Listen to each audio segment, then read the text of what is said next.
You're listening to Bourbon, Beards, and Belvederes, the podcast where whiskey, cigars, and beard products aren't just a hobby, they're a lifestyle.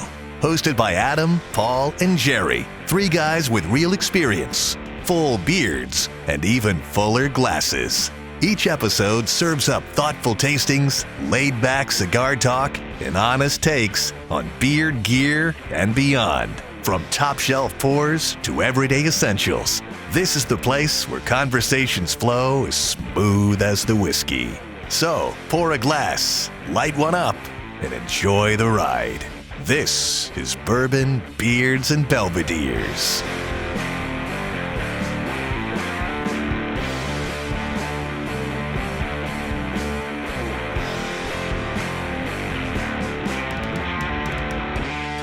Welcome to Bourbon, Beards, and Belvederes. I'm Adam. And I'm Paul. And I'm Jerry. And this is our National Bourbon Day episode. We can't be a bourbon podcast and not have an episode specifically for National Bourbon Day. We would be remiss to not do that. So today we are going to be drinking lots of different bourbons. We may have some of the same ones. We may not. So we'll find out about that. A little bit of history.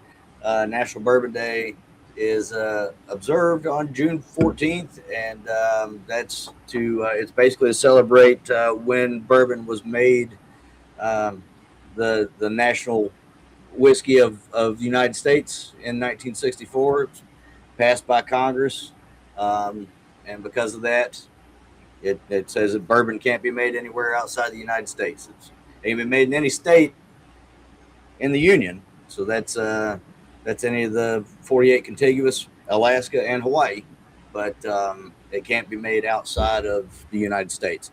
So we're thankful to Congress for doing at least one thing right in the history of the United States, and we appreciate it. So, just like always, we're going to start with our palate warmers. I'm going to go to Jerry. What do you got? What do you think? We're drinking legacy bourbon or big bourbon. Got the little red wax, just a standard 90 proof. And I was thinking about it before we hit record. I don't remember the last time I actually drank a bottle of Makers that didn't have the standard label on it. Just because they give these free labels out that you can customize all the time. And I get them all the time because they're free. And then it's like, oh, shit, I got to go spend another $20 on a bottle or whatever it is. And I slap it on there. And then I have there's two that I won't open. But I probably have 2 or 3 others outside of this one that have one of those specialty labels on it that once this one's empty, I'll just crack that one. It's like, yep, I've got one right there, right behind me. It's got my name on it. Yep. And it's just right there. Yep. They sent them out to the ambassadors for Christmas a couple years ago too, as I recall. And my barrel's getting ready to be. It's hit 6 years recently, so sometime, hopefully sooner rather than later, but sometime within the next couple of years, it's supposed to reach maturity, and I should be able to go pick up some bottles from it. I'm pretty excited about that, but those specialty labels are pretty fucking cool. That's a cool thing that I don't see anybody. In fact, I'm part of the Four Roses. What is it? The Mellow Moments. Yeah, the Mellow Moments Club. They don't give you anything cool either. No. That took forever to get into because of the way it took me years to get into that fucking now it thing. seems like everyone's getting into it. It does because they relaxed the restrictions, but that's fine. Whatever. Elijah Craig does it, but they do it like a Father's Day label that you can slap on. Green River is going to do it for their Army bottle, supposedly. Trying to think if there's anyone else that does it. I feel like there might be 1 or 2 others, but they're specialty days, Father's Day, Mother's Day, stuff like that. Makers is, I think, the only one that does it. Basically, whenever the fuck you want to go on the website and make one. Yeah, right. I have one for Father's Day. I got the email, I just filled it out right then and there for myself. Get another label.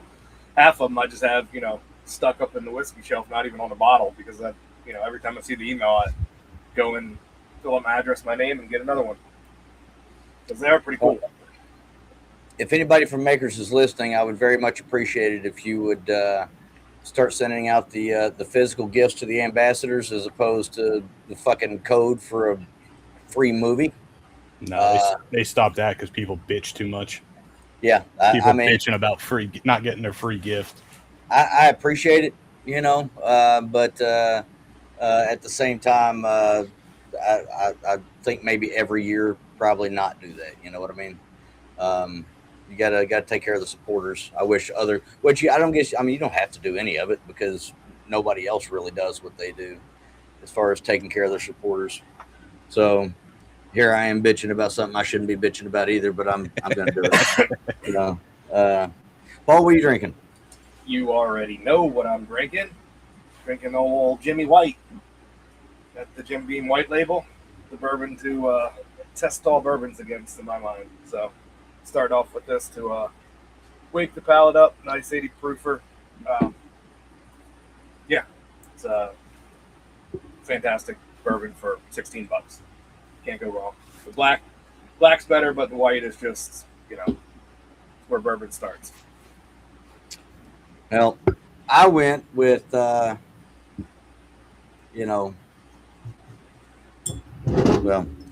it's pretty much one of the bourbons that makes bourbon, and in more ways than one. This is the Old Forester 1897 bottled and bond. The 1897 is significant to the passage of the Bottled and Bond Act, once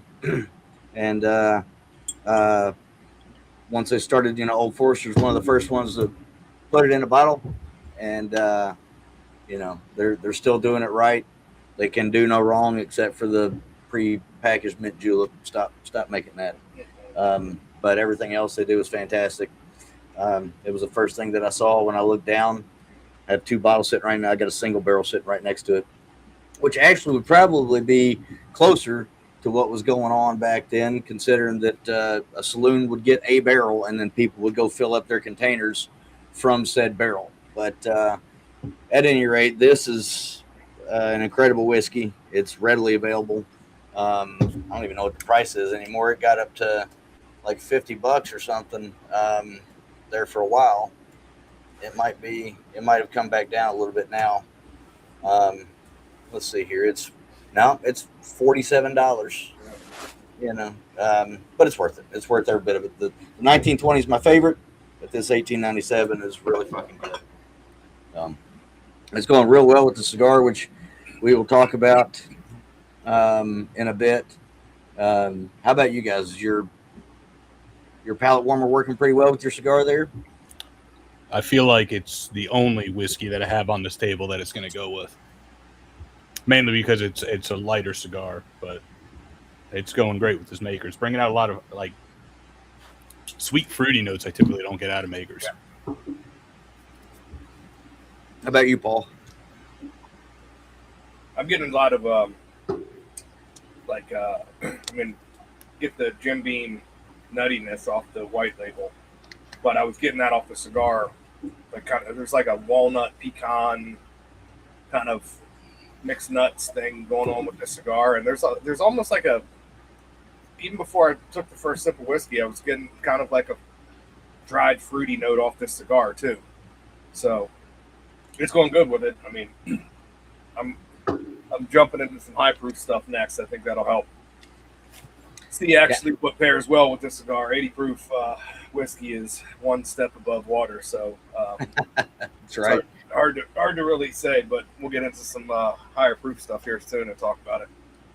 Yeah, I definitely got that dry fruity note off the. For me, it was peach. It was like not peach rings, but it was like actually dehydrated peaches. Is kind of how it tasted to me. Just the cigar by itself, which is strange. Usually, I only get toasty notes from a burning stick of tobacco, but I got a little bit of peach, and it's not a flavored cigar or anything like that, but it's nice. So I had finished my palate warmer and pre-poured the first whiskey that I want to talk about.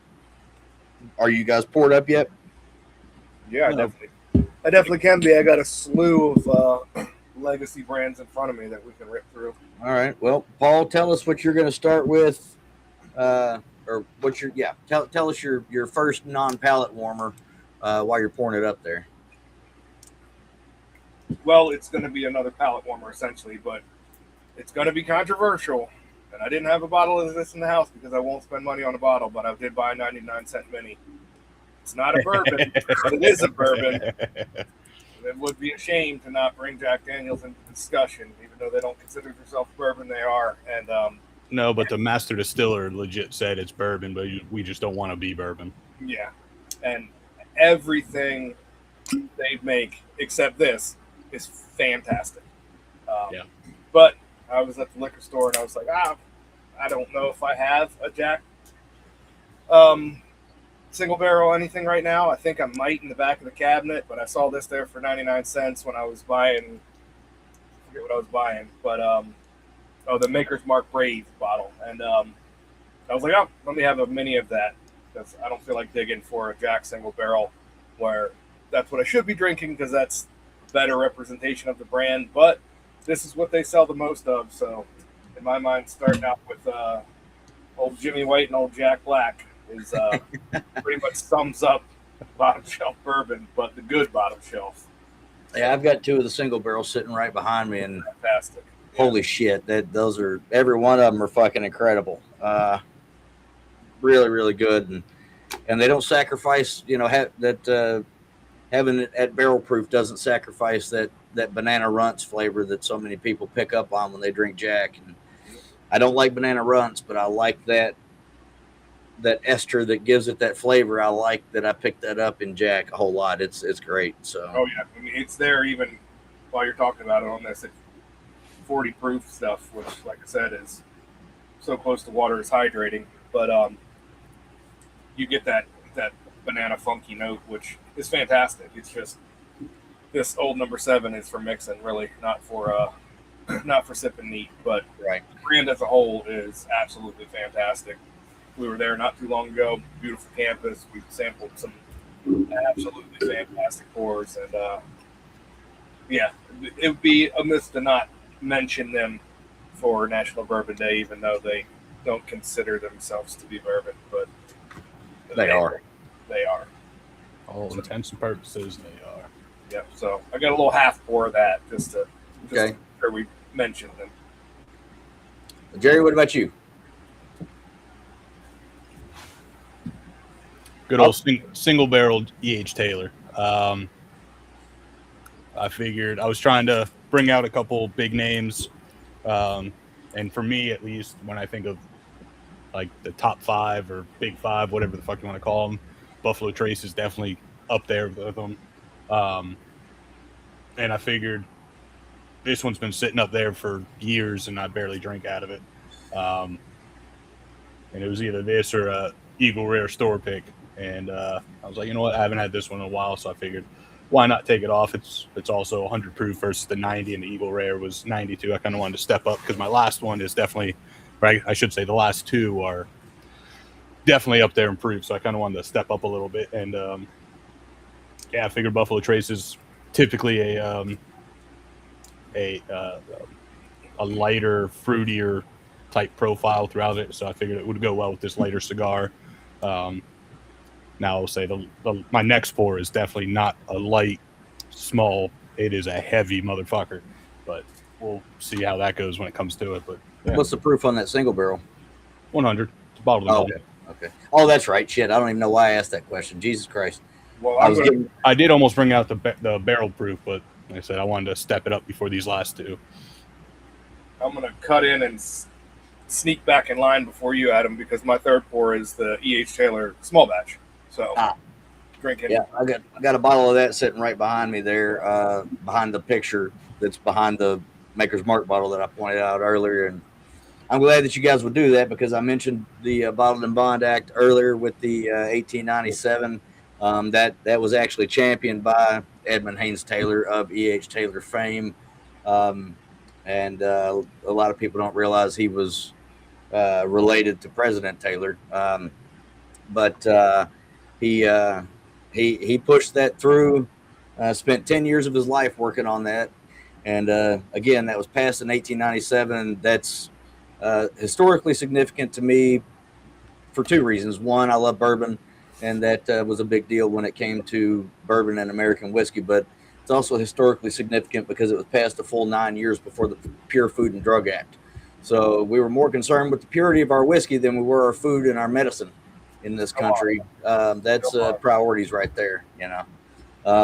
And then it's funny that Jerry would mention Eagle Rare because I went with a bird of a different feather for my third pour. I've got the old Austin Nichols Kickin' Chicken, the Wild Turkey 101. I don't give a fuck what anybody says. There's something different about the bottles that say Austin Nichols on the fucking label. Anybody that says that there isn't is wrong because they've probably not had enough Wild Turkey in their lifetime to know the difference. I know that Austin Nichols is being put on the back label of some of the newer bottles. It's a special release, I believe. But the juice is going to be, that's the difference. You know, it's not a placebo effect. There's something, they did something, I don't know if it's a different yeast strain or maybe they got a new still that, you know, the copper wasn't seasoned as well as the old one, or I don't know what the deal is. I really don't, but there's something different. So, well, the newest, the newest release is an Austin Nichols. Yeah, it says Austin Nichols label, right? Archives. Yeah, it's because it's over 16 or 18 years old. That's right. It's at least it's age dated 16, so it's at least 16. We'll never see it. We'll never get it. Maybe at a bar for $180 a pour or something. But secondary, they sent out that email to get in line. I got in line and I was like 6,200th or some shit like that. But yeah, almost immediately after the email sent out, I started seeing pictures from the secondary going for like 15, 2,400. Yeah, it's like, what the hell, dude? I don't even know what they were selling it for. Which is crazy because you can go on and find bottles like Adam just showed that he was nice enough to send us, like these, for, you know, $20-$30 for little 200 mils, you know, $60-$70 for, you know, the right. I mean, hell, I've just last year I found a 175 of an Austin Nichols on shelf still, and I bought it at retail for like $28 or something. Same here. You can still find those, but then they said they put out a big press release for a new one, you know, and people are going to spend $2,500 on a secondary. It makes no fucking sense, but whatever. Keep going after those, and I'll keep looking in fucking you know, antique shops and old liquor stores on the bottom shelves and in the back rooms, and I'll be getting stuff for $30 and $50, and you guys can spend the $2,500 for the same exact shit. Yeah, so if you guys end up coming across any of the old wild turkey decanters, you know, most of the time they're empty in these antique stores and whatnot. But if you guys ever happen to see any, let me know. I would like to send you some money for them because I'd like to get my hands on those. My dad has some old. My grandfather. I've talked about it before. You guys probably remember. My grandfather used to work at MGP before it was MGP. It was still Seagram's at that point, but he got his hands on some super old Jim Beam decanters, you know, the porcelain decanters, and my sister and I got them down off the shelf a couple years ago to look at them, and she was looking at it, just went bloop, like that, and poked the cork, and the cork went straight to the bottom of the damn thing, and it was nothing but black sludge at the bottom. There was no whiskey left in there, but still, that cork is now inside the fucking bottle. There's no way to get that fucker out. But I want those decanters too. But I want those Wild Turkey decanters because, as I've said many times, Wild Turkey is my first love. It remains very close to my heart. And I gotta say, this Wild Turkey with this cigar, they're going hand in hand. Like, they're not enhancing or ruining each other at all. It's almost like this cigar was procured at a completely different distillery, and you know, Paul will tell us about that in a little bit. He's the one that that bought these for us, but it's almost like they were made for each other. So it's working out really well, and I'm enjoying the fuck out of it. Of course, it's really hard to ruin Wild Turkey. I mean, it can be done. Believe me, I drank enough of it that I shied away from Wild Turkey for a couple of years because I spent a lot of time drinking a lot of Wild Turkey and being very sick because of it. There's something in a 20-year-old's gut that isn't built for 101 proof Wild Turkey, a full fifth of it by themselves. It's just you're not supposed to do that when you need to give yourself a little time to get used to some whiskey before you start chugging that shit like that. So now it doesn't make me sick, and I'm back to it, and thank God for it. Thank God for Jimmy Russell, the whole Russell family. Holy shit! And this right here, I've got this bottle, and you see how much is left in there, and then I've got 2 more full ones upstairs of these little 375s. I rarely get into them. I know a guy that's got 10 of these when I bought them, and he's from Miami, and he's got a storage shed full of these and the 80 proof and some of the old they come in the 750s that come in the foil tube. He's got a bunch of that shit down there in Miami, but he lives up here, so I gotta wait on him to go back down, grab some, bring it back, put it up on. He sold me. He sold them to me for $20 a piece, I think. So I bought 10 of them for $200.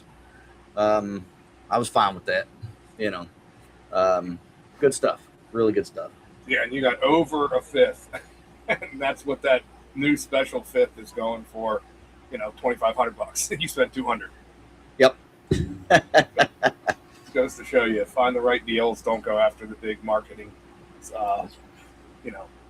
I'm sure what they're putting in that special release Austin Nichols bottle is fantastic, but it's pretty much the same stuff that Adam's drinking right now. Adam's just set in a vat for the last however many years. His set in a glass bottle in somebody's storage shed for the last. It's not too much difference. So. But either way, fantastic whiskey all around. This E.H. Taylor is going fantastic with the cigar. It's not much. Yours a little bit higher proof. I didn't bring that bottle out. I'm 90, I think, for the small batch. 100. Is it 100? It's bottled and bond. The whole line's bottled and bond minus the absolutely. barrel proof.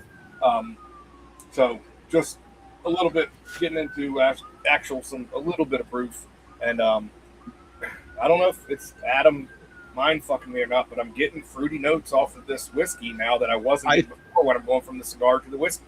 I typically get like a fruity note off of Buffalo Trace products, but I usually get kind of like this, the darker berry kind of cherry type of deal. I'm getting more of like a stone fruit, like a peach or something like that. I think Adam put the worm in my brain, but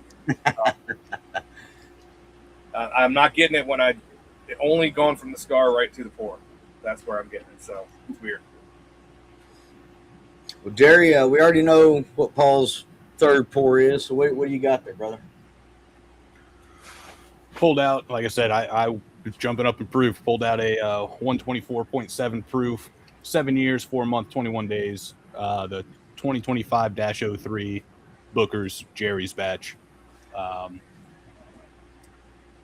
They got a whole card with it, but it is 11.1%, fourth floor,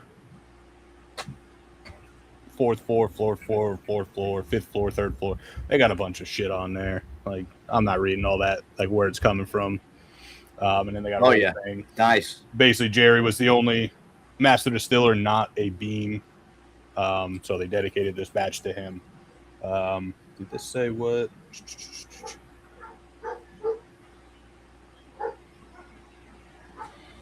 They say big, bold flavors, vanilla, caramel, oak on a full body palate, and then background notes of butterscotch and apple. So I will join you in that. And I want to have Jerry's batch right here too. Shout out to somebody on the show who I think got it for like $70 or something like that. Yep, I came across this on a just a whim. I forget what we were doing. I think it was me and my kid going to a cheerleading tournament or something when my wife was sick. So it was just me and her, and I was like, let's swing into here. Stop at this liquor store. It's in my area, but it's one I never really get around to. And I went in and they had it for like, I mean, Booker's in my area is like 100, 110. Yeah, which is, I think that's everywhere. Yeah, and this was like $69.99 or something like that. Yeah. I forget exactly what it was, but I grabbed it immediately, and then I think I walked outside and texted you guys. And then you walked back in. They got this for this, and I knew since it was Jerry Dalton's batch, Jerry's batch, I knew you'd want one, Jerry, and I think you got one too, Adam, too. Didn't you? I did. Yeah, and so I mean the price you can't. I mean, I asked them when I went back in. I said, "This price is incredible. Like, how did you guys get this price?" And they were like, "We kind of thought the same because the other batches of Bookers from the distributor were more. You know, they paid more for the other batches. This batch was just discounted for whatever reason from their distributor. So, I grabbed my bottle. Like, I'm not saying nothing. I'm paying for this and getting out. I texted you guys. I went back in. I grabbed 2 more, and as I'm paying, I'm like, "How is this so cheap?" And they said the same thing. They were like, "We thought it was cheap too. That's why we ordered, however many cases they got." So but yeah, it's there's vanilla, like heavy vanilla, some cinnamon. I'm getting like a strawberry candy in there. Yeah, not getting too much of that like beam nuttiness in there. Nope. I got the other Bookers I have is I think it's a 2019. It's called Shiny Barrel, and that one That was really fucking good. It literally tastes like you're drinking peanut butter. Like every time I open it up, it's so good. I'm not getting much of that, if any, in this one. No, maybe a little bit on the nose, but it's more that candied vanilla and strawberry is what I'm getting. Yeah. This is like Twizzlers, like strawberry, cherry, like Twizzlers note I'm getting off of this. Yeah, Jerry's batch is really fucking good. I popped it as soon as I got it and tried it, but Shiny Barrel and Country Ham are 2 of my favorites. I've still got them both upstairs, not about half bottle in both. They're fucking incredible. Had to stop buying Bookers for a while because they jacked the price up, and but it's starting to come back down ish. I found Shiny Barrel in a small gas station / convenience store in Georgia.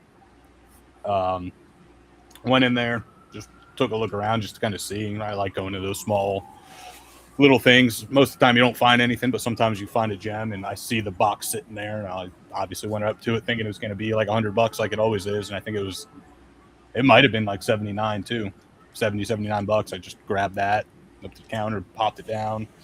Didn't even look what batch it was or anything. I just saw Bookers for under $80 and grabbed it, and then this one, and I don't know, they're so good, but I don't pull them off the shelf much, mainly because I keep them in that sweet little box still, and it's a pain in the ass to pull it out. It's just a whole chore when I can just grab a random bottle and pop the collar. So kind of keeps me from drinking them a lot. Same thing with these each tailors. I keep them in the tubes, and same thing. I don't want to grab it, open the tube up, grab the bottle out. But yeah, this batch is really good. I've got the ability to go buy Jerry's batch right now for $99.99. Every other bottle of Bookers on the fucking website is listed at $104.99. Yeah, I think our Costco had it for $99. Yeah, I wonder why that one is priced lower than the other batches. I'm wondering the same. Okay. Yeah, I don't know. Maybe there was more of it. I don't know, but that's what it is on Total Wine. Whatever, $5 difference isn't really that big of a difference, especially when you're talking about 99 versus 104. If I see a bottle at one store at 104 and another bottle at 99, I'm going to that other store at 99 and saving that. Well, now bucks. That makes sense. But these are all at the same store and they're different batches. It just doesn't make any sense. But whatever, it's incredible whiskey. It's going to show you that that bubble is bursting, because back in the day, you would have an older Booker's that someone's going to jack up to 120, and the whole rest of the Booker line is going to be 120. Yep. Or whatever their highest Booker's is. They're putting it there. Now they're No, it got up to about $120, $125 there for a while. Yeah, yeah, 120, $130. I would see it around here. That's kind of where I was out. I used to buy Booker's matches all the time when I could get it for like $80. Same thing. Yep. Same thing with the old Bakers and basically this bottle. Mm-hmm. Yep. Before they went to the new single barrel ones, but those old wine bottle Bakers were so good. Yep. Yeah. They were. Shit. I'd love to. If I see them again, I'll pick them up for sure. But I circled back around. I brought the proof down, kind of circled back around in a way. I went with some 80 proof J.T.S. Brown. This is it's called J.T.S. Brown in honor of John Thompson Street Brown, founder of Brown Forman. And Brown Forman owns Jack Daniels. They own Woodford Reserve, and they own Old Forester. For now, Sazerac is actively trying to acquire Brown Forman, and I wouldn't be surprised if that doesn't go through. This shit's great. The 100 proof is the best. I just don't have any of that down here with me. And anytime that you can get a 100 proof whiskey, it's bottle and bond. You can get a 750 of it for $17. And it's really good. You can get a handle of it for $31. It's really good whiskey. It's made by Heaven Hill. But it's $17 for a fifth of that stuff. That's one of the best kept secrets in bourbon. And God help us. Hope that Heaven Hill never changes that price, or at least not any higher than $20. It's worth well more than that. I just hope that they don't ever do it, because you can find it anywhere, buy it for cheap. Being at 100 proof, it holds up in a mixed drink, but it's also great to drink straight because it's just got a great flavor. So it's also going pretty well with the cigar. It's actually, I think I see what Jerry's talking about. The lighter, or the lower proof, is bringing out some of the fruity notes in this cigar. And it's great. I'm enjoying it very much. And speaking of the cigar, Paul, why don't you tell the good folks what we're smoking on? All right, so we are smoking the Perdomo Reserve Champagne 10th anniversary. This cigar we found at a distillery we went to a couple weeks ago. We were drinking and then went and did a behind the scenes kind of tour, and walked out to the register, and they had a little tiny cigar box with, I think, exactly 3 cigars left in that box. 3 cigars. Yep. And we're like, oh, perfect. There's 3 of us. Let's grab these. And so Adam says, we'll buy them. And he grabbed them. And before he could get his money out of his pocket, I swooped him, chip, and paid for him. So we got these from J. Mattingly Distillery. Nothing to do with J. Mattingly. They just were selling them. I don't think it has any correlation or tie-in with them. I don't think so. They have some cigars there that they sell because cigars goes good with whiskey. And these are the Perdomo champagnes. Like I said, they're Ecuadorian, Connecticut wrapper, Nicaraguan filler and binder. I forget how much I paid for them. The interwebs say it's about $12 a cigar. I feel like it was about that, like $10, $11. Yeah, something like that. They are light in construction. They look like a light cigar, but I'd say they're closer to medium. Mine, the wrapper is cracking all to hell the whole time. Wow. I'm smoking, but it's not affecting the draw whatsoever. I mean, I got these that they've been in my humidor for 2 weeks now. So you guys haven't had any problems, right? So it's not none, like not one. yeah, so they're being stored properly at J. Mattingly. I don't know what happened with mine. Maybe it got crunched or something. I don't know, but it's not affecting the draw whatsoever. It's not affecting the burn line. I thought it went out on me once. I was able to pull it back. It's a great cigar. Fantastic. I'm enjoying it big time. I get the nuttiness. It's like a creamy mouthfeel. Starting to get into some like light peppery, like white pepper type of notes. But there still is that weird, and I think, like I said, Adam put that fucking brainworm in there. I still get this like fruit candy, dried peach ring, or I don't know, some kind of stone fruit kind of hint in there, and I don't know where that's coming from. But then I'm starting to get into like there's definitely an oaky and a nuttiness to it. It's like it's not peanuts, it's like cashews or something like that. It's not a peanut butter peanut flavor.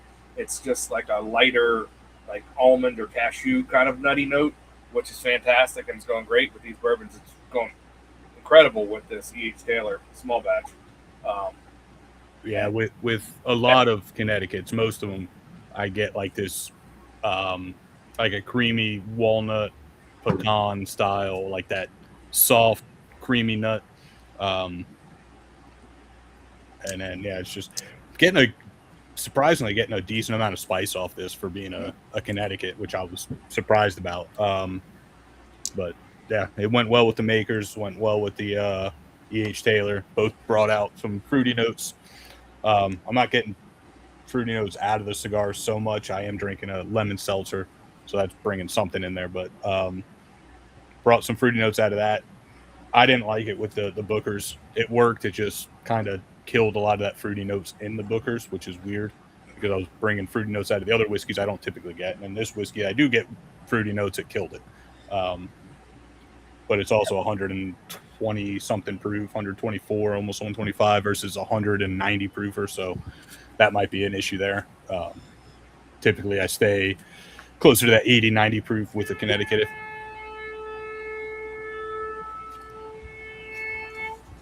No idea what the hell.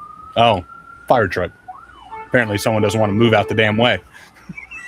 We got a two-way street over there, like one lane going one way north, one way going south. And the lights get out the way. It's traffic as it is, and then you throw in an emergency vehicle, it just becomes a clusterfuck. I heard that. I heard it come through. I thought the kids over there were using like a blowhorn. Immediately in my head, all I could hear was Ludacris, "Move, bitch, get out the way." I thought I didn't know where it was coming from. I thought tornado warning. Like I heard that's what I thought. I was like, where's that coming from? That sounds we got some kids over here and some grandkids that come to grandparents' house and play, but I've never heard like an air horn or anything. Every once in a while you hear music. But I was like, one of these fuckers got a fucking air horn. It's just laying on it. And then I started hearing the sirens afterwards. I completely forgot where I was going with that, but yeah, it's going great with the lower proof. The higher proof, not so much. I typically stay lower proof with Connecticut's. I agree. But I'm interested in the This Pours on Me with the cigar. I'm not going to talk about it just because I get the whole group. I didn't pick it, but the group that picked it, and a lot of the people. It's from a local. It's a single barrel from the Jacksonville Bourbon Whiskey and Bourbon Society. We all get this distinct note, and I don't want to mention it just because I don't want to influence you guys until you try it. But I'm interested to try it with that, even though it is 125 proof as well. So, well, on that note, let's move on to This Pours on Me.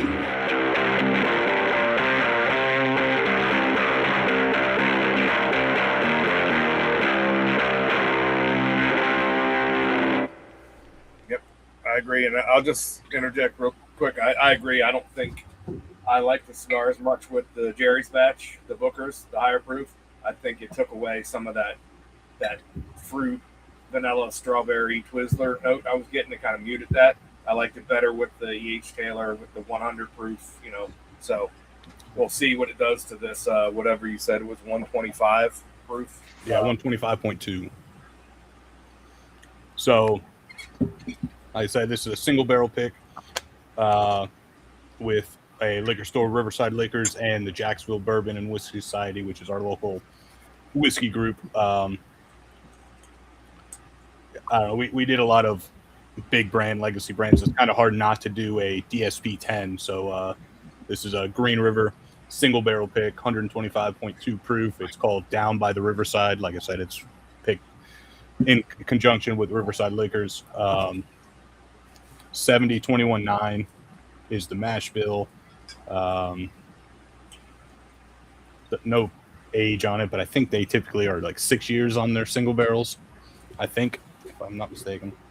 This thing's fantastic. Yeah, I got to let it sit for a minute because there's ethanol. Yep. Oh my God. I was going to say, if anybody's getting anything off the nose yet, you do it differently than I did. But that's burn my nose hair. I was telling Paul when I think you were looking for one of the samples or a bottle or something.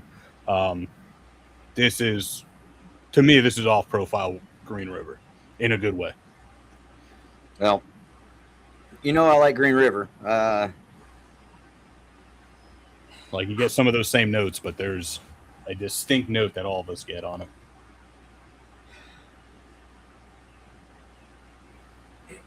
And there's still some ethanol. I'm trying to blow it out of there. I'm not drinking out of a Glen. I'm drinking out of one of these little bastards. I actually stole this from a bar. I think all of us have been drunk and stolen a glass from a bar or restaurant at some point. I actually have two. I have that, and then I've got one of the Sam Adams, the Bell glasses that Sam Adams makes with the Sam Adams logo on it. I jacked that on the bottom that makes the beer bubble. Yep. Yeah, I got one of those too. That was the only reason why I took it, is so I could see the bubbles go up. That is a kick-ass beer glass right there. Oh, by the way, let me go ahead and throw this out there to you. So, I don't know what the movie companies, the movie theater companies are that you guys have around you. I sent you guys a picture of my popcorn bucket the other day. Oh, yeah. And you're going to have to give your 30-second review, too, because I haven't seen it yet. I definitely will. So, I bought the Castle Grayskull popcorn bucket. It was $47. They have others. They have a Battle Cap popcorn bucket. They have a sort of power cup, and it's full length, But I got on when my buddy told me about that. I was like, "Fuck, I need to look." Or no, that's not what happened. I saw a description of the popcorn bucket that I have, and it said 3-in-1. And I know there's a cup in there that you can detach, and then it holds popcorn. I was like, "What's the third?" Well, the top of the head, the top of the skull, opens up to hold candy. So, but I wanted to look it up and find out what that third thing was. And in doing so, I stumbled upon the fact that Cinemark sells these things on their website, and it's same cost, but it has $20 shipping for everything. But I pre-ordered a Castle Grayskull beer stein, and so it's fucking silver, big as fuck. It's got two of the towers as handles, and it's got the front of the Castle Grayskull. That's where the beer goes. Obviously, the movie 30-second review. I'll start by saying absolutely fantastic. If you grew up a fan of the original cartoon, it's like they took that, brought it to life, and stuck them on the screen. There were a couple things that they changed that I got over pretty quickly. For instance, I don't like it when they change the race of any character, no matter what. I don't care if they're a black character and you change them to a white person, or vice versa, or you make them Chinese or Indian or whatever the fuck. They did do that. They made they had Idris Elba playing Man-at-Arms, and he did a fantastic job because Idris Elba is a fantastic actor, and everything he does is incredible. And then Triclops, they had a black actor play him as well, but Triclops was pretty, he is basically a non-factor in the movie. He showed up a couple times, but Jared Leto did a fantastic job as Skeletor. I wouldn't say better than Frank Langella, but certainly different and closer to the comic books. He didn't do the voice, or I'm sorry, not the comic books, but the cartoons. He didn't do that voice. He did a much different voice, much closer to an English accent, a dark, growly English accent almost, but he still was kind of silly, and they did some silly jokes, and there's some things in there, everybody that grew up a fan of those comic books, or I'm sorry, the toys and the cartoons, they know that those characters, the names Ram Man and Fisto and Mecha Neck and all that, those are their actual names. Well, without giving anything away about the movie, in the movie, those weren't their actual names. Those are the names that Adam called them, but they never actually said what their real names were, except for Man at Arms. But his name was Duncan in the cartoon. His name is still Duncan in the movie. And then there are 3 end credit scenes: one before the credits roll, one after the credits start rolling, and one after the credits end. So make sure to stick around until the credits are completely done. And then a little personal story about it. I got into a fight with the woman sitting next to me.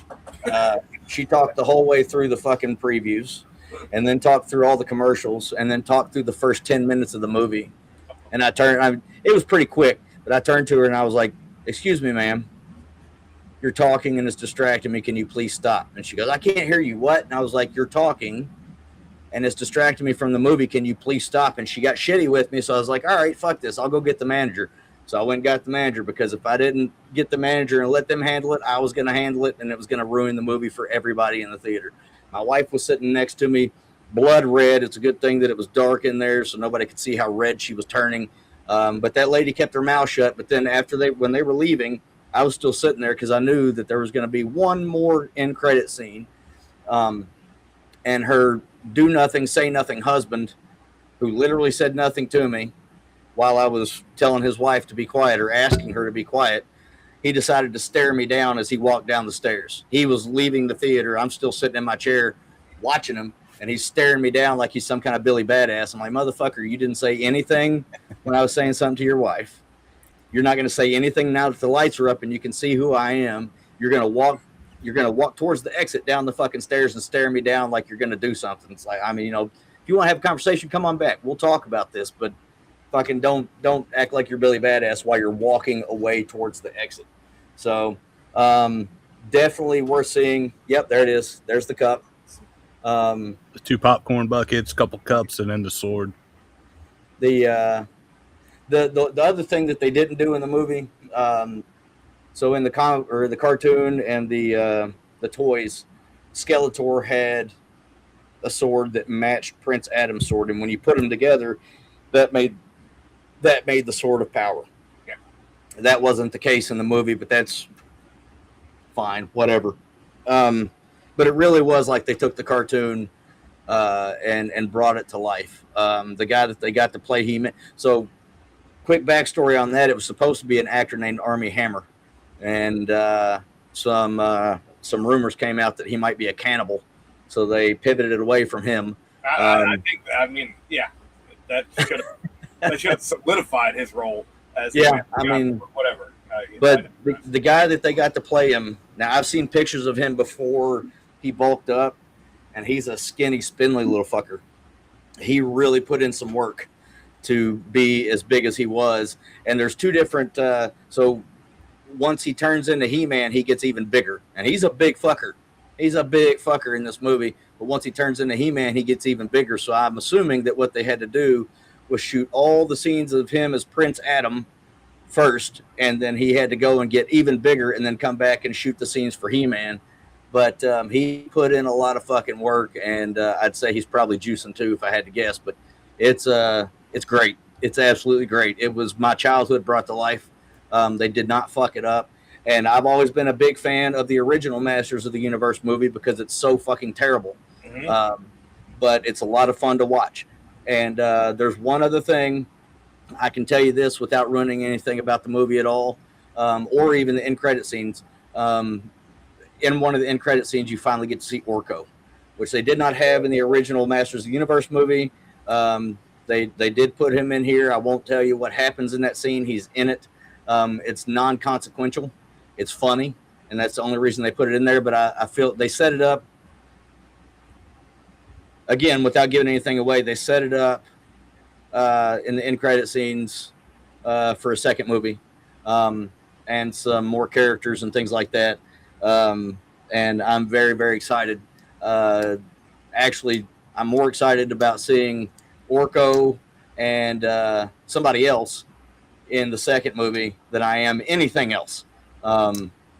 It does look like they're trying to build a Masters of the universe like they did with Marvel, starting with this movie. And if that's what they do, it's going to be pretty fucking awesome. I'm very excited. I'm very, very excited. But it was very good.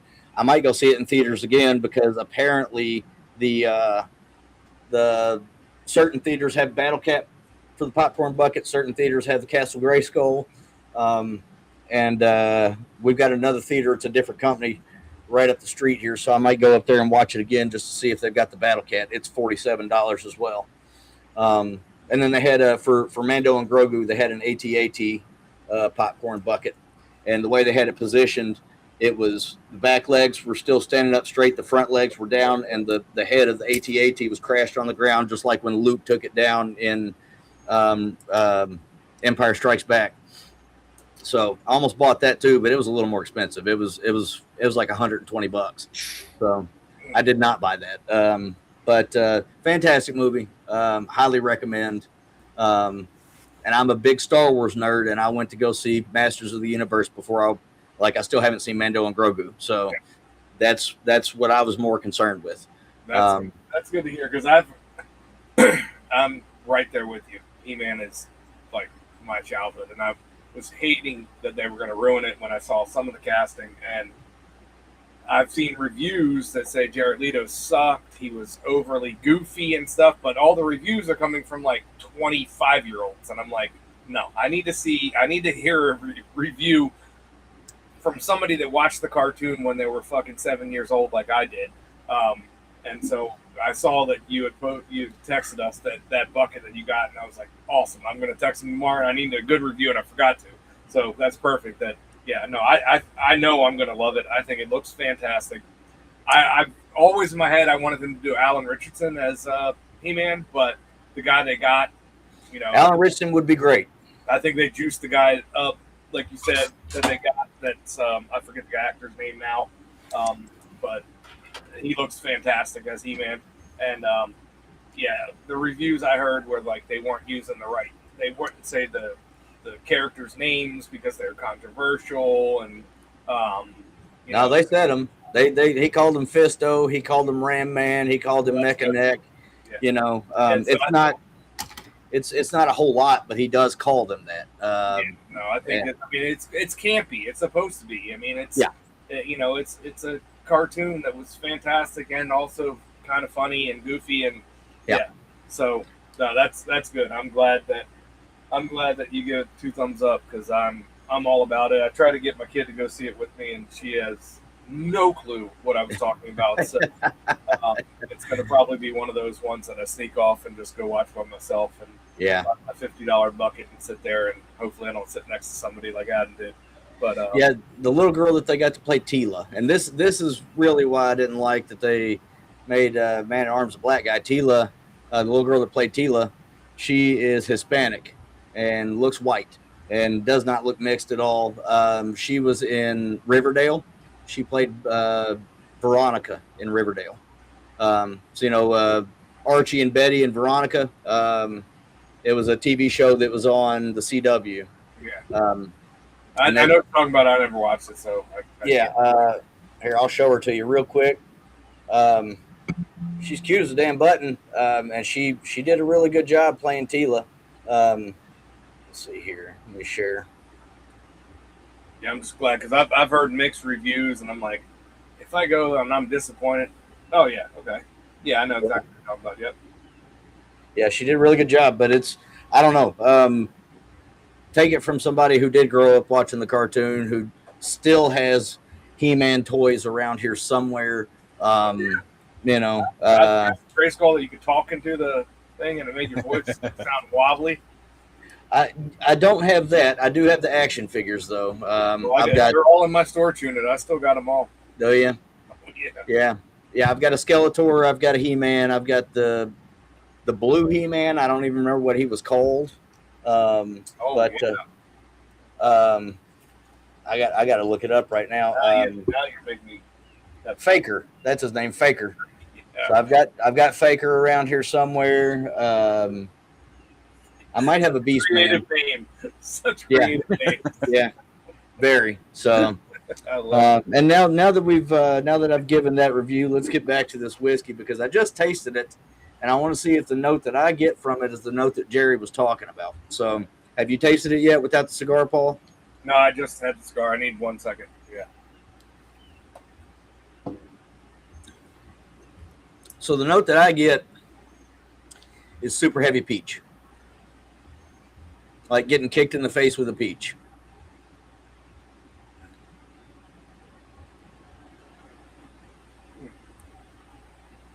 I don't know where you're getting all these peaches today, but you're making me think of that too. But I get more like grape. See, I haven't had the cigar in a minute. I will say, while you were talking, I was going back and forth with the cigar, and the cigar definitely tames. So we all got either a peach, apricot, those stone fruits, all those same. I can see apricot too. Yeah, on the nose, on the palate. There's still that backbone of Green River there, but that peach, apricot, fig, whatever the hell you want to call it, is there. It's like that white flesh fruit. When I went to the cigar, not fig. When I went to the cigar, then it was like fig, darker fruits, like grapes, stuff like that. But yeah, without the cigar, it's definitely 100% that white stone fruit or light. Yeah,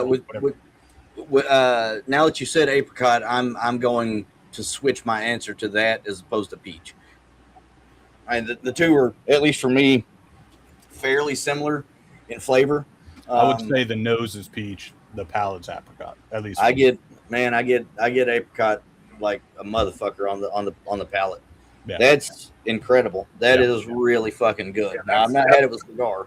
Off profile with Green River. It's off profile, but it still works for their. It's fantastic. Yeah.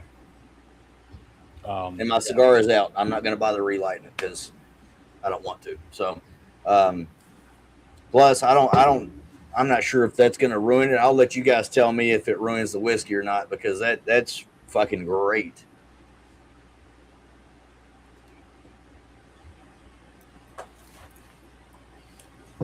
I don't know. I wouldn't say ruins it.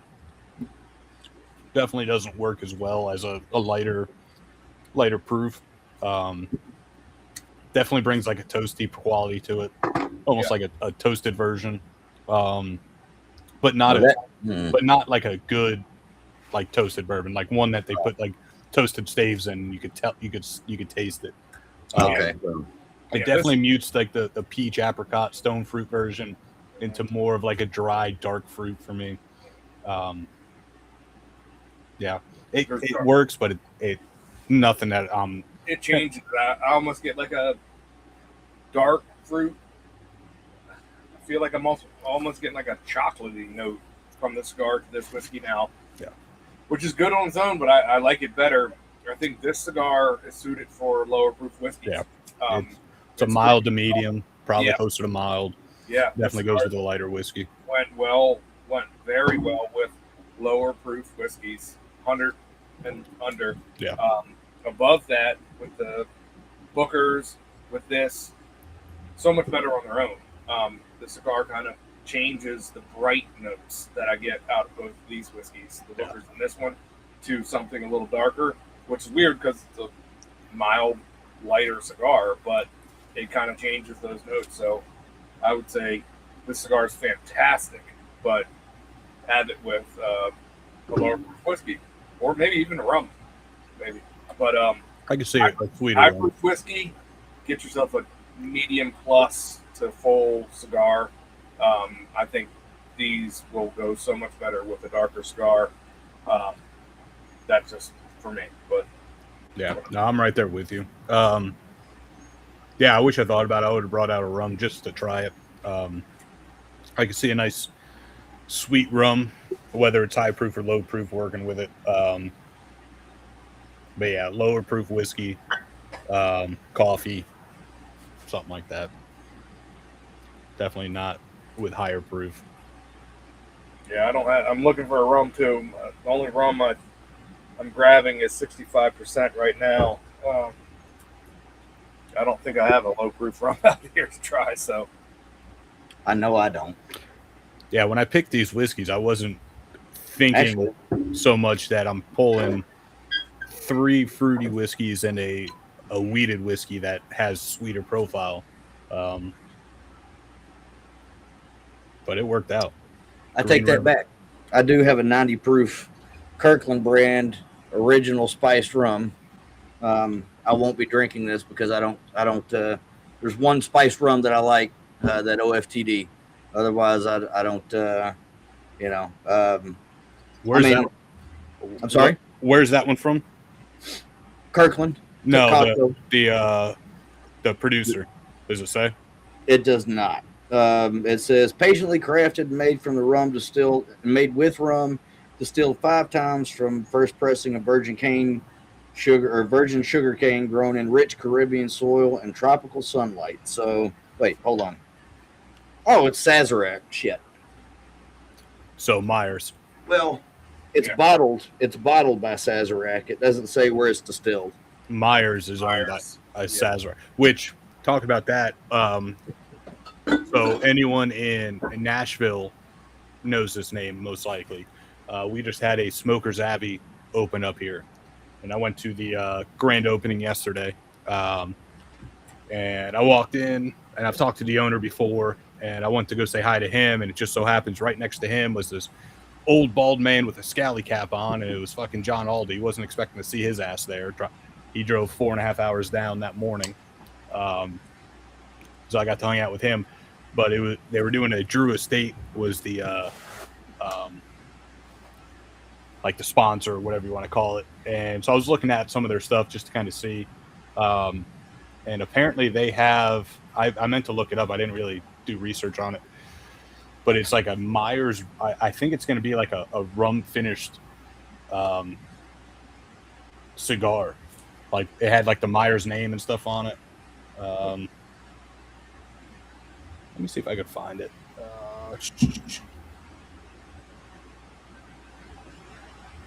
While you're looking at that, it's not even a Drew Estate. It was just in the area. It's a Macanudo. Myers Original Dark Rum, bold flavor, worth exploring by Macanudo. And by Macanudo Myers Rum brings 2 Jamaican icons truly inspired, blah, blah, blah, blah, blah. Indonesian wrapper encased in Dominican. Where's the Myers come in this? I don't know. If I was to guess, the wrapper or the whole thing is aged in a Myers barrel or something. Not 100% sure. I just saw it there, and I meant to look it up just kind of see what I could find out about it. But there's the... Okay. That'll be something to look out for. Yeah, I don't know if it's just because it says layered with notes of molasses, oak, and a hint of sweetness. So I don't know if it's just a sweeter cigar or if it has something to do with Myers. Like I said, I meant to look it up and completely forgot about it until just now. It's infused. Yeah, I was going to say. Flavor infused. You would think if they put the name on it, it's got to have some kind of infusion or influence or something. Yeah, I thought it was going to be Drew Estates because it was on the bottom shelf underneath all the Drew Estates, but well, we did Buffalo Trace, we did Wild Turkey, we did Jim and Jack, Makers, Forester, Makers, Green River. Even though it's not one of my favorite, we'd be amiss to not throw in some Heaven Hill. So I just poured a little splash of this single barrel American 250th, which we had on, I think, the last episode. Or 2 episodes ago, I think. Which is absolutely fantastic. If you guys see the blue backs, Evan Williams, it's a definite buy. It's not just a gimmick. Talking about that, if you happen to see that Sagamore 250, I may want one.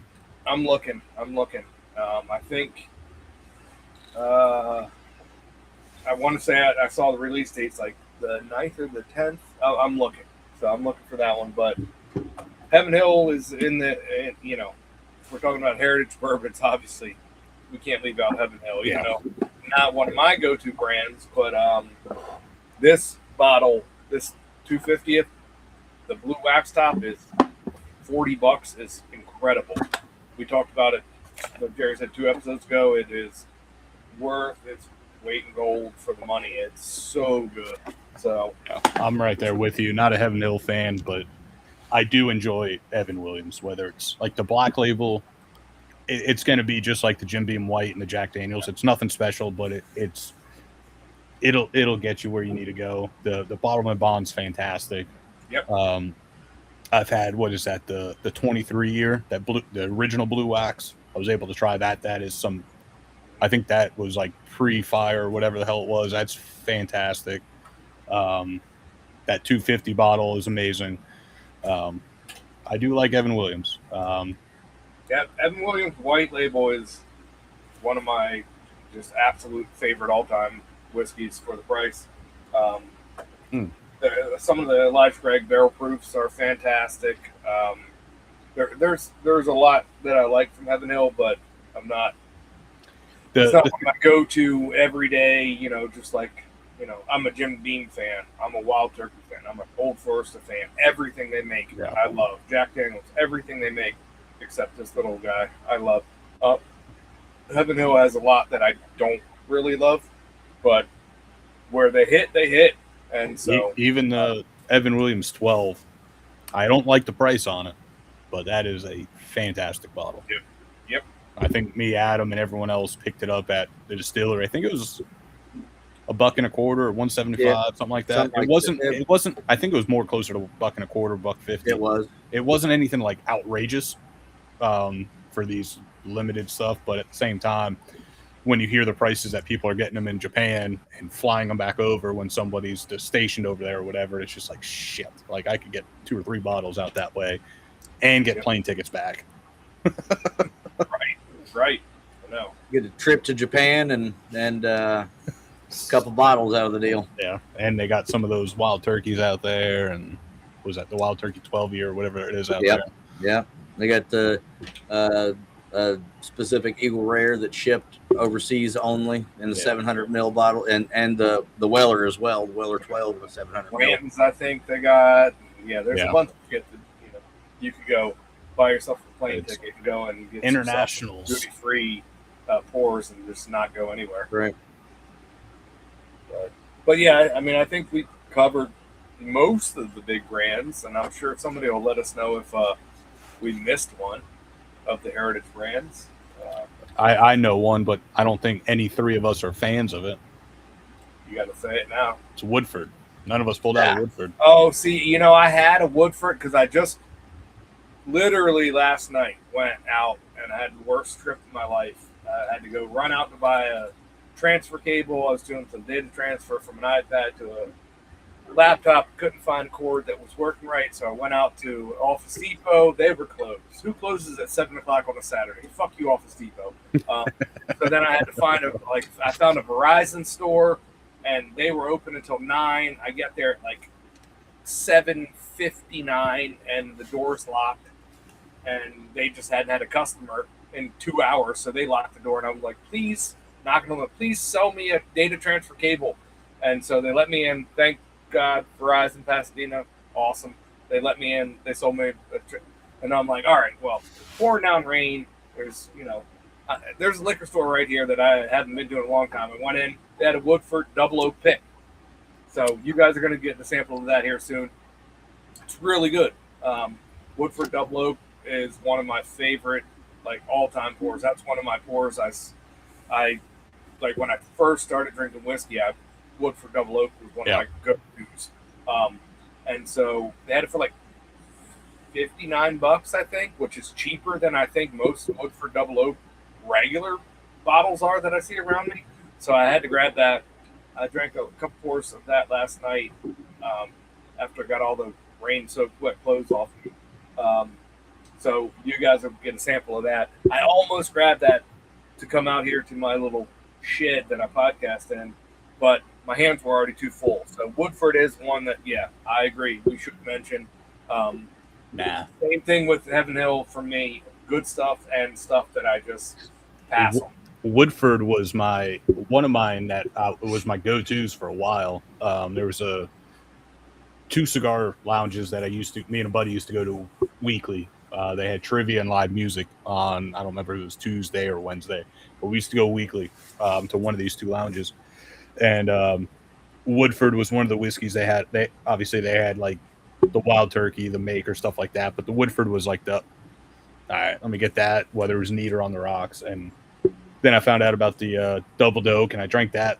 I bought a bottle of that, loved it. And then I don't know if that was just a good batch they made, or my palates changed. Obviously, palates change all the time. But I grabbed the second one. I might have drank like that much, and I was like, dude, this is terrible.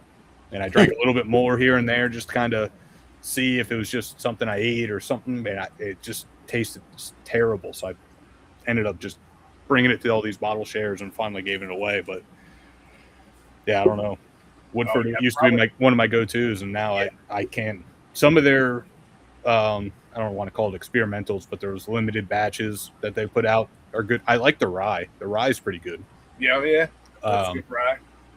But some of their limited stuff, like the Chocolate Whisper and that kind of stuff, is pretty good. But double oak, whatever, it's just like, I'd rather spend my money on something else.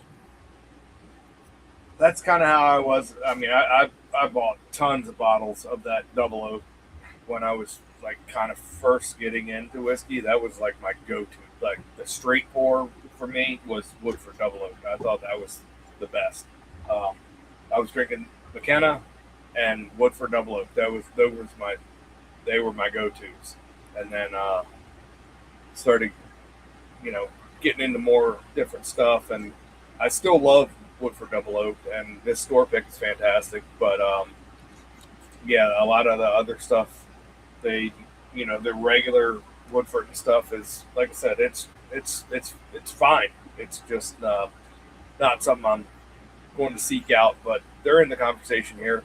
So yeah, and I'm glad you brought that brand up because they have a lot of good bottles, and they're in this legacy kind of conversation as well.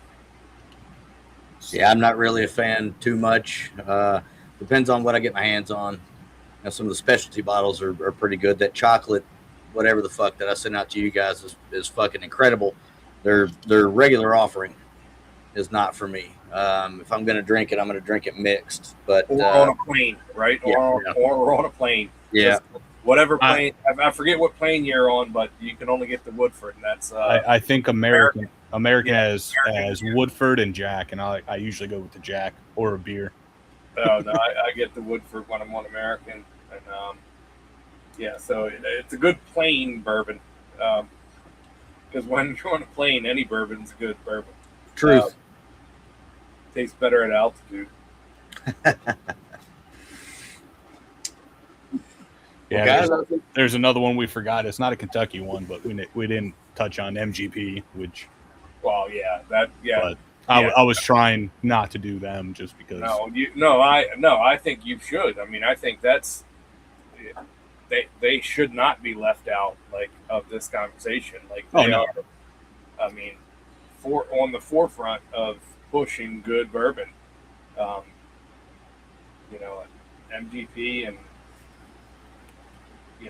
whatever the hell the name is now. I forget the name now. Ross and Squibb, I think. That's it. Ross and Squibb. Yeah, but no. If we're talking about fantastic bourbon, then we can't leave them out. And the history and the heritage of that brand as well, going back before MGP is, we can't forget about that as well. So. Well, I mean, there's a ton of them that we did leave out, honestly. There's Four Roses, there's Willett, there's Bardstown. And there's some others that I'm sure that I'm leaving off. There's plenty of brands that are made by companies that we didn't touch on and whatever. But, there's certain ones that you really think of when it comes to bourbon. When it comes to average brands, right? Yeah, you're talking about labels and stuff. Yeah, there's a lot. Four Roses is another one that I always forget because I'm not a big fan of. But there's a ton of labels that are owned by these brands that are incredible heritage labels too. So we're gonna miss a ton of those. But I think the companies. And when I was pulling these bottles out, I was thinking like legacy brands, not these bottles. And like Bardstown's a newer company. So like I was thinking of these ones that have been around. They're the ones that paved the way for everyone else. Did I say Bardstown? I meant Barton. Barton is one that we didn't. Yeah, Barton, I don't really have much Barton around here though. The Varial Barton 100 proof. Going back to Adam, you were drinking the J.T.S. Brown. You were drinking 80 proof, right? Yeah. So it's the Varial Barton 100 proof and the J.T.S. Brown 100 proof. If my old ass memory served me right, during COVID, I remember I loved COVID. I wish COVID would come back and shut. We almost had hantavirus. Yeah, come on, bring that back. Somebody get that to be aerosolized. Shut this country down again, please, because I want virtual bourbon to come back again. Because during COVID, there was such great virtual bourbon where these groups would just send out, tastings, and we would all get online and do it together from the luxury of our own home. And we didn't have to drive anywhere. We get to taste everything. And we did a bottom shelf bourbon shootout with the ABV Network and Colonel Steve Akeley. And I want to say that Varial Barton 100 proof and J.T.S. Brown 100 proof won out of a class of like 24 or something.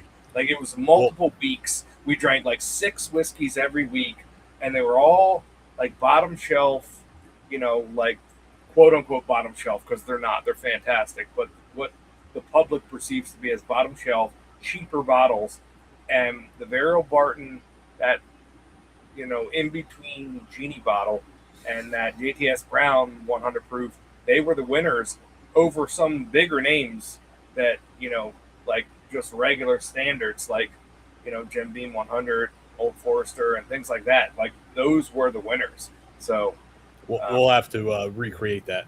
Do like a month of just like bottom shelfers, low. I love that idea. I love that idea. We'll do 4, 5, 6 of them an episode for like 3-4 weeks in a row. Yep, because that's where it's at. Just finding these expensive, pricey bottles is great. They're fantastic. We know they're fantastic. It's it's not rare, but I say it's kind of rare when you go and spend $100 for a bottle. It's not good. You're going to get something good. You've done your research. You know what you like, that kind of thing. But when you go to the liquor store and you can get something for like $16 and it's fantastic, like that's awesome. Like that to me is awesome. Like, and so I think we should recreate that shootout kind of style that ABV Network did, where we put them, and they put them blind. They sent them out blind, by the way, too. So it was A, B, C, D, E, or whatever, and we all rated them. And at the end, there were 6 pours every night. Now it's coming back to 6 pours each night. Everybody rated them. Top 3 moved on. And I think we did that twice. And then we did a third where it was the top 3 and the top 3 is a 6 pour, and we rated them. And then they revealed what they were. So it was a really cool, like, kind of online, COVID style event. That's why I want, pandemics to come back, please. Somebody, synthesize a new virus, shut this country down for at least 8 months or so we can get back to that. 2 things. We'll have to talk offline, so we don't have this episode go forever about that. We'll have to figure out how many pours we want to do and how long we want to do it for and figure this out, because I'm down to do that. Second, they try to recreate COVID with the hantavirus, and everyone was like, fuck you, I ain't doing shit. And they were like, oh, it ain't anything big. It's no big deal. It stayed on that. You got to make it airborne, though. It stayed on that cruise ship. We'll find something else in about a month. You gotta mutate it. Come on, mutate it. Come on. Now, somebody mutate this shit. Now they're sending out fucking, what is it? Mosquitoes. Now they're sending out to kill the other mosquitoes. Some ticks. The burlap bags, the cardboard boxes, ticks. Yeah. If I get bit by a tick and I can't eat meat no more. Oh, they see that. Yeah, no. Make me sick. I'll be happy to be sick and have the flu and have a cough for 3 months. You make me, if I can't have a steak, yeah. No, those are fighting words. But yeah, we'll have to figure that battle out, that little bottom shelf battle. We still have to do that Total Wine bullshit battle with their bottles. I got another one I'm already putting together as a blind shootout for you guys. That'll be coming soon. But we do have a beer product that I've been using this week. I don't know if we want to talk about, or if we're not doing that this episode, or I have not been using one. all right. Well, we could push it to next week. Yeah, I've been using it, but we can push it to next week. yep, it's a good one. So let's push it to next week. Adam, you start using that one, and we'll talk about them next week. But yeah, I think we got some good guests coming, and when we don't have good guests, let's do some blind shootouts and some that kind of competition style. And then to end this season, we only have about a month left of the season, or this year, or whatever you want to call it for this. But behind the scenes, me and Paul have been coming up with this final, well, not our final 3-year anniversary episode, but the episode before that. We've been trying to figure this out behind Adam's back, even though he's going to be completely fine with it. It's just drinking a shit ton of whiskey. But I think we're gonna do like a one bite, everyone knows the rule challenge with all the pours that we have. We'll do like 15 or 20, one sip, everyone knows the rules, and give her 30-second review on it. And yeah, behind the we scenes, have too many whiskeys, or too many samples. Yeah, we have so many sample bottles that we've sent each other over these. And some of them are from the original packages we've sent each other. Yeah. So I have hundreds of sample bottles, 1 ounce, 2 ounce sample bottles. Jerry has gone through and made a list so far of the samples that he currently has. Now Adam and I have to go back through and go through ours and see what Jerry has, and everything that Jerry doesn't have, we're going to have to put into a separate bucket.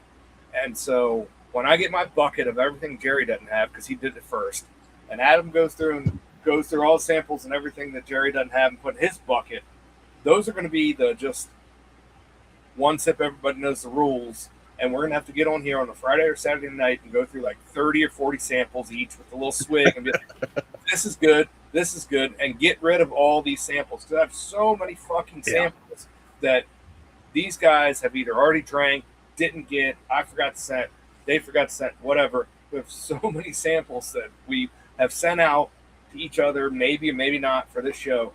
And it's just overwhelming. So we got to get back to a manageable set. Align it to a manageable set of samples that we can talk about, tell you guys about what's good, what's not, what we think is good, what's not. So and there's a good handful that are like special pours that we'll have to do an episode on some way or form. But there's so many everyday drinkers on there that we can easily do like a quick, all right, this tastes good, this is what I get, next pour. You sent that list out, and it's maybe a third of the amount of samples that I have. Well, I don't pour if I have a bottle, I don't pour myself a sample because I don't want to waste those sample bottles. So there might be some samples that you guys have that I sent out that I forgot to put on the list or whatever like that. All right, so we'll have to change that. We'll talk about this offline. We'll have to change that. I'll have to send out my list and we can confirm. But yeah, we're going to have to do a drunken episode a la Spirits and Secrets where we just get on and get drunk drinking a multitude of samples that one of the other guys doesn't have, and we don't have the bottle anymore. So we can't talk about it on the show because only two of us or one of us have it. So we're just going to drink it and tell you what we think. And we'll have to push this show, go live on YouTube, on Rumble, on whatever, and get people in here and just watch us get drunk. Just get sloshed drinking extra samples that need to go bye-bye because Adam's mentioned it. We've all mentioned it. I'm running out of, like, I want to send you guys more samples that I just bought. Like, I just bought that Woodford store pick.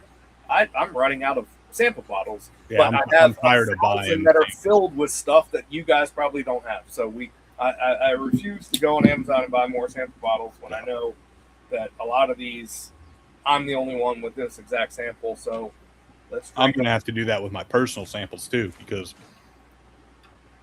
doing the Tim Swyatt tasting, we get eight 8 samples quarterly at a minimum. Yep. And when you're doing 1 ounce pours on a Monday, for that matter, I only drink maybe a half. I might drink a full of one if one's really good, but I usually drink 4 half-ounce samples. So I have, I don't know how many of those half-ounce samples or quarter-ounce sample left of that.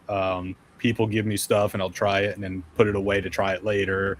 So I'm going to have to do that myself and just narrow down all that stuff, because there's some really good samples I have over the years that I've either traded or people have gifted me, but I've also have some just random, like, hey, let me try that before I buy a bottle. And I tried a little sip of it. I'm like, nah, that bottle's not for me. And then I put it back in my sample box. And now it's just sitting there for the last 2-3 years. And I'm not going to have any space for all these sample bottles now. But No. at least I'll have empty sample bottles that we could start sending out actual episode pours instead of just random, hey, here's a Maker's Mark that I picked up that tastes a little different. Yep, exactly.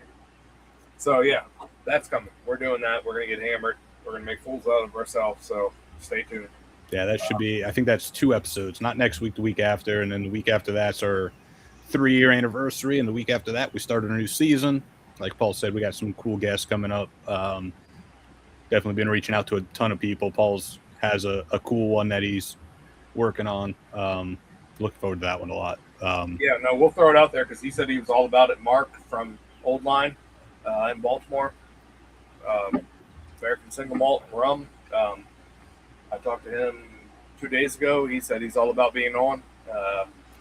And they make fantastic stuff that we're huge fans of. I'm a massive fan of. So have not reached back out to him, but talked to him in store the other day, and he was all about it. So be reaching out to him to get him on. And we got a bunch more. We got Justin from the Shaffiat collection coming on.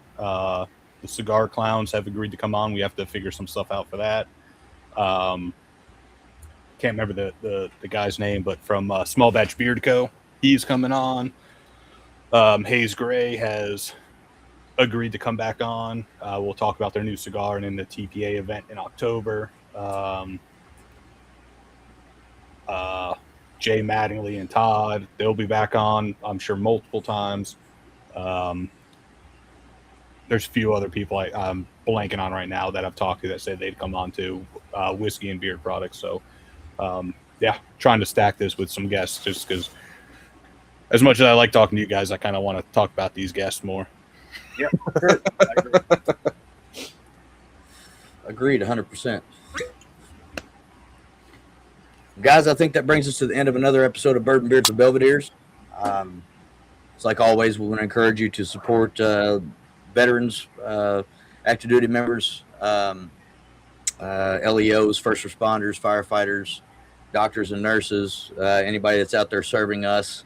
But especially, coming up on July 4th weekend, we want to keep those that serve the country in mind, or have served the country in mind, and especially those veterans that are struggling once they come back, whether it's with suicidal thoughts or homelessness or anything like that. So let's make sure to support them, give when you can, go out and volunteer time to feed them, whatever you can do for these folks, even just words of encouragement. You never know, your words might save a life. So let's make sure to take care of those guys and gals because they deserve it. They gave everything for us. Least we can do is give a little bit back. We also want to be sure to, just support kids. The world's fucking crazy. It's not getting any better. And these kids out here, they need us in more ways than one. So, there's human trafficking that we have to worry about.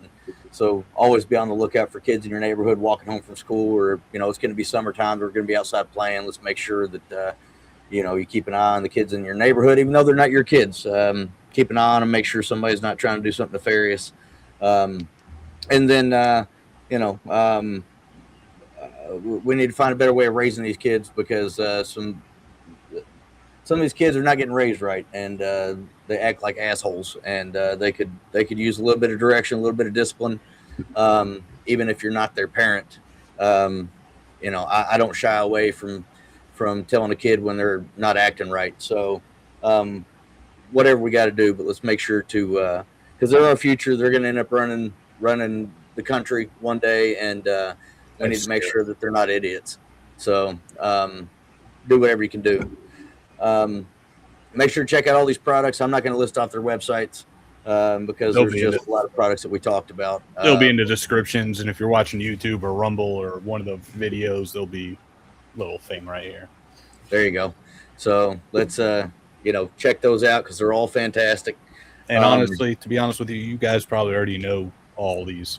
Probably. They're all major brands. So, but if you haven't heard of them or you've not had any of their products, go try them out. Always going to encourage you to try them at a bar before you go buy a bottle. Just that way you don't spend money on something that you don't like. Just because we like it or just because the majority of the world likes it doesn't mean you will. So make sure to try it before you buy. Happy National Bourbon Day. And until next week, cheers. Cheers, guys.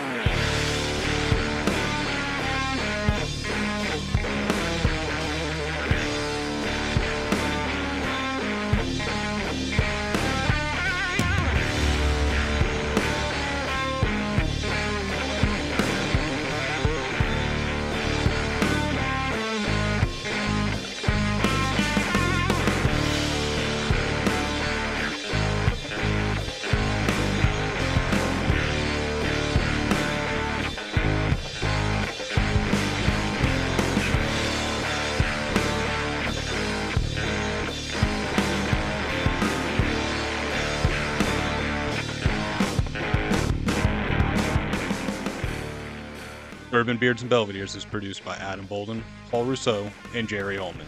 Edited by Jerry Ullman. Music by Ryan Johnson. You can find all of our links on our website at bourbonbeardsandbelvederes.com and at beacons.ai/Bourbon, Beards, and Belvederes. As always, enjoy your bourbon and cigars responsibly. Cheers.